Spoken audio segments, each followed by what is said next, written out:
Bom dia. Estamos de volta para dar mais um estudo, né? Nós estamos estudando sobre o Evangelho do Discípulo Amado, né? João, que fala muitos ensinamentos sobre o ministério de Jesus, né? Que esteve conosco e que deixou muitas lições, né? A gente já viu várias coisas, né? Falando sobre relacionando ele com Deus no início da criação do mundo, né? De João Batista, que veio falar da mensagem que Jesus estava para vir, que a gente devia se arrepender, né? E crer no Senhor Jesus. A gente viu o crescimento dele, de Jesus que foi ao templo, dos ensinamentos com Nicodemos, né? Com a mulher samaritana, quando ele fala que ele é o pão da vida, quando ele está naquele julgamento da mulher que adulterou, ele fala que ele é o pastor verdadeiro. E hoje nós vamos ter a oportunidade de ouvir sobre a ressurreição de Lázaro, né? Que é outro ensinamento que João também cita no seu evangelho. E a gente sabe que o ser humano se entristece quando a gente vê alguma injustiça, quando a gente vê alguém sofrendo e quando a gente perde algum ente querido, né? Ou por outras mil razões que incomodam a gente, né? A gente fica triste, a gente chora, e isso é natural, porque isso faz parte do ser humano. E é importante que a gente saiba lidar com essas emoções, né? E a gente precisa muito ainda mesmo se compadecer com a dor do próximo. A gente tem dor, mas as outras pessoas também, a gente precisa levar isso em consideração. E hoje a gente vai ver a história de três irmãos que Deus se relacionava e tinha proximidade e era muito amigo deles, né? Que era Marta, Maria e Lázaro. E nessa história, Lázaro adoeceu e as irmãs se sentiram desprotegidas, né? E então elas mandaram um recado para Jesus, para que Jesus fosse lá ajudá-las, né? Para que pudesse também dar saúde, porque elas tinham certeza que Jesus tinha poder para curar o irmão delas, né? E elas lá, né, realmente, quando elas chegaram a perder seu irmão, elas se lamentaram, elas choraram muito, né? Chegaram a dizer, né, que se Jesus estivesse ali, nada disso teria acontecido, né? E sabia, né, que a dor, Jesus percebeu que a dor que comoveu o coração dele era porque ele amava essas pessoas. E nessa história, Jesus fala também, né, que ele chorou. Então a gente pode ver o lado de Jesus que veio, mesmo sendo Deus, ele veio e sentiu os mesmos sentimentos que a humanidade sente, né? Mas a palavra de Deus garante para a gente que o Senhor está presente conosco em cada momento da nossa vida, mesmo nos momentos difíceis. A gente só precisa crer em Deus, crer em milagres, crer no agir de Deus, crer nas promessas divinas. A gente não está sozinho na nossa caminhada. E apesar das dificuldades que a gente passa, dos problemas, das enfermidades, das angústias, por qualquer coisa que venha entristecer a gente, existe um Deus poderoso, atento às nossas necessidades, tá? E a gente precisa sempre lembrar, como diz lá em Salmo 34, muitas são as aflições dos justos, mas o Senhor o livra de todas. Então a gente precisa crer, né, que realmente Deus está conosco e que às vezes os momentos difíceis que a gente passa é para a gente crescer, é para a gente realmente chegar no ponto em que a gente está preparado para receber a bênção, a graça, né? Assim como para a gente tirar uma carteira de motorista, a gente precisa ter tantas horas de estudo, de prática para aprender. Depois a gente ganha a carteira porque a gente já sabe como fazer. E aí a gente desfruta do, de poder andar num carro, de poder dirigir, de ser mais cômodo. Assim também, às vezes a gente passa por dificuldades para que a gente aprenda o que Deus quer para a gente, né? E nessa lição de hoje, né, a gente vai falar da morte. E a morte é um evento que faz parte da vida. A gente não gosta de falar nem de sentir, mas a gente estudou que todo ser humano nasce, cresce, reproduz e morre. Esse é o ciclo da vida, né?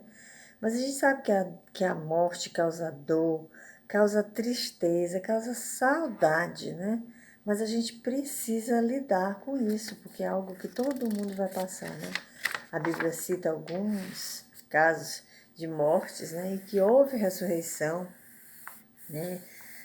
O filho da mulher sulamita, um jovem filho de uma viúva, a filha de Jairo, um rapaz que onde Paulo estava pregando e ele caiu da janela, né? O Eutico.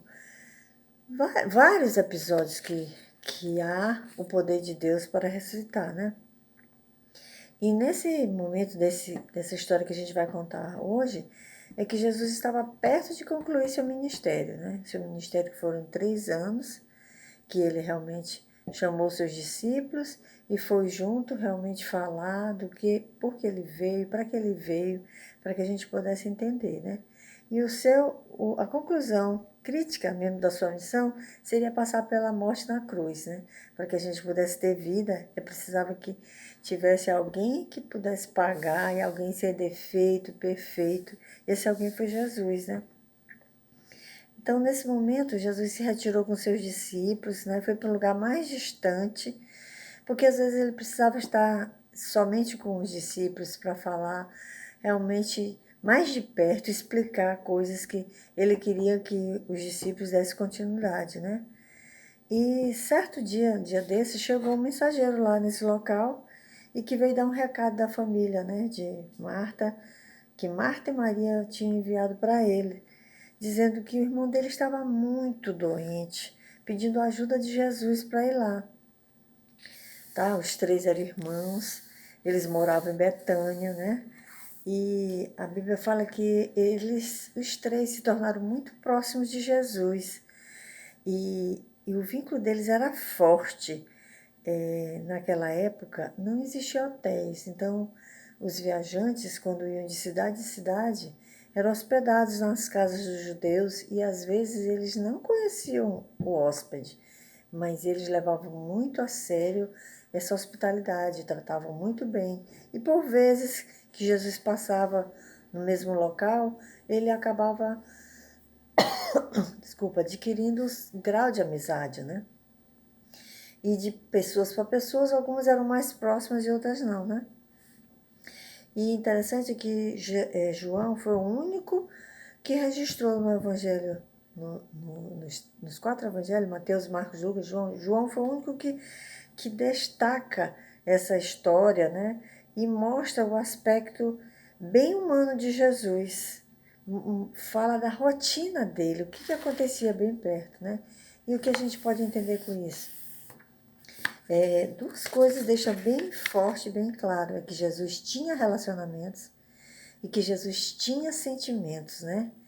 E ele mesmo sendo Deus, com o poder de Deus, ele não agia de forma isolada pela vontade própria dele, própria dele, né? Ele tinha poder, mas ele olhava os outros, ele conversava com as pessoas, sabe? Ele participava das festas, ele ia nos enterros, ele comia com as pessoas de todas as classes sociais. E como viajante, eu falei, né, ele se acomodava nas casas das pessoas. E para os judeus isso era importante, atender as pessoas, receber bem, mesmo sem conhecer. Então, Jesus tinha outros amigos, era certo, né, nas outras cidades que ele passava. Mas a Bíblia fala mesmo que dessa proximidade de Marta, Maria e Lázaro, né? Então, estabelecer relacionamentos foi um dos grandes trabalhos de Jesus. Ele veio para salvar o mundo, né? Mas ele chamou discípulos para participarem da missão no seu evangelho. Ele conheceu profundamente cada um dos seus discípulos, mas ele estabeleceu mais intimidades com 3. que foi Pedro, Tiago e João. E João era o mais íntimo dele, né, que era considerado o apóstolo amado. Ele não se isolava das pessoas, Jesus não ficava sozinho, né? Algumas vezes ele se separava para orar, mas ele estava sempre no ministério dele com pessoas. Ele tinha comunhão com muitas pessoas, mas ele era simples, ele se aproximava de pessoas simples, ele tocava doentes, ele não se afastava como todo mundo fazia, né? Então Jesus realmente se relacionava.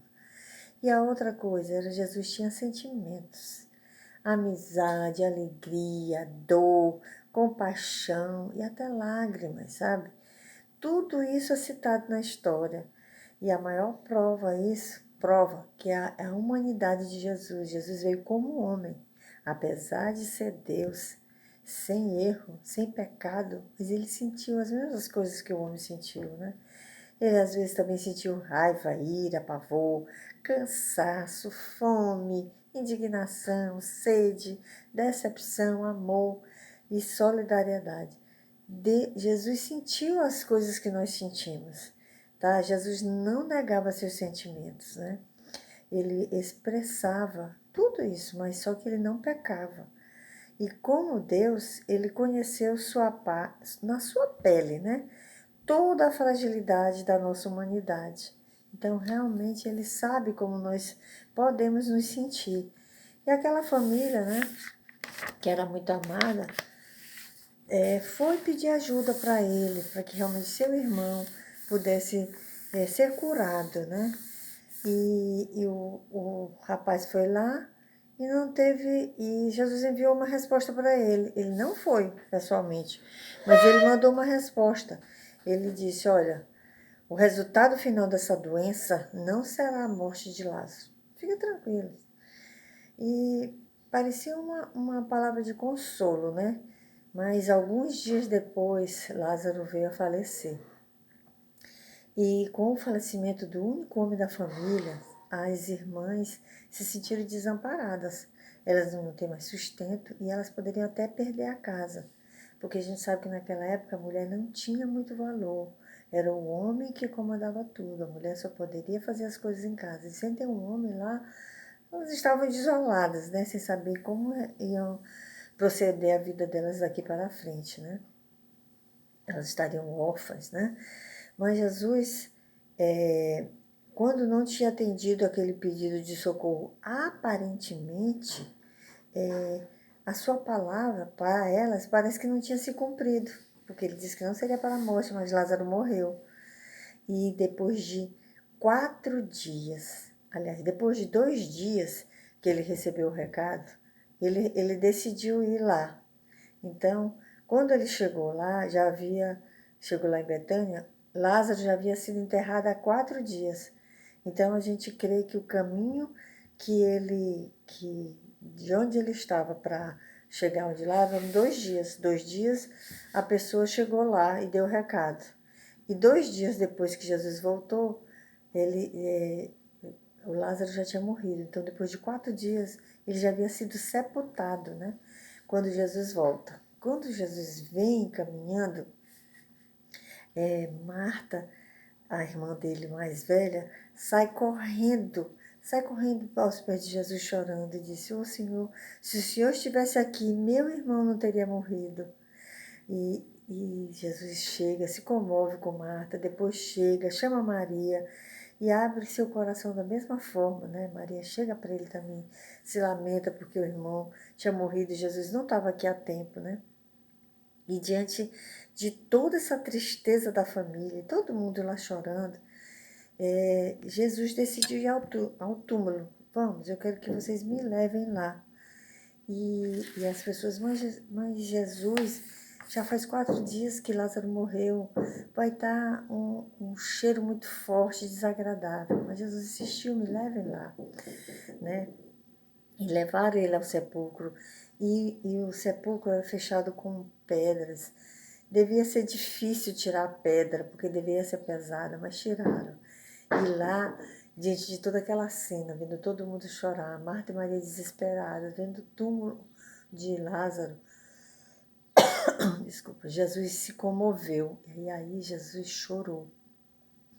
A Bíblia relata que Jesus expressou a dor do seu coração e, como prova do seu amor e amizade por Lázaro, ele chorou. Ele chorou, mas lembrou que o pai dele, que era Deus, tinha todo o poder. Então Jesus ordenou que abrisse a caverna. Abra essa caverna. As pessoas alertaram que era imprudência, mas abram. Então eles abriram a caverna, né? E Jesus disse para eles: eu não lhe disse para as suas irmãs, se você crê, você verá a revelação do poder glorioso de Deus. Creiam, abram a sepultura. E aí o túmulo foi aberto, né?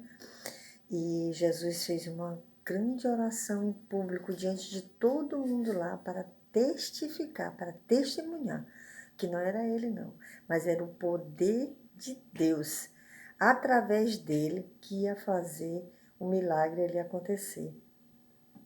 E em seguida disse: Lázaro, venha para fora. E imediatamente Lázaro voltou à vida. E ele estava enfaixado, né, com as mãos presas, e levantou-se e saiu do túmulo. Deus mandou que livrasse ele desses panos, né? E com este sinal, muitas pessoas passaram a crer que Jesus realmente era o Messias, o Salvador prometido e o Filho de Deus.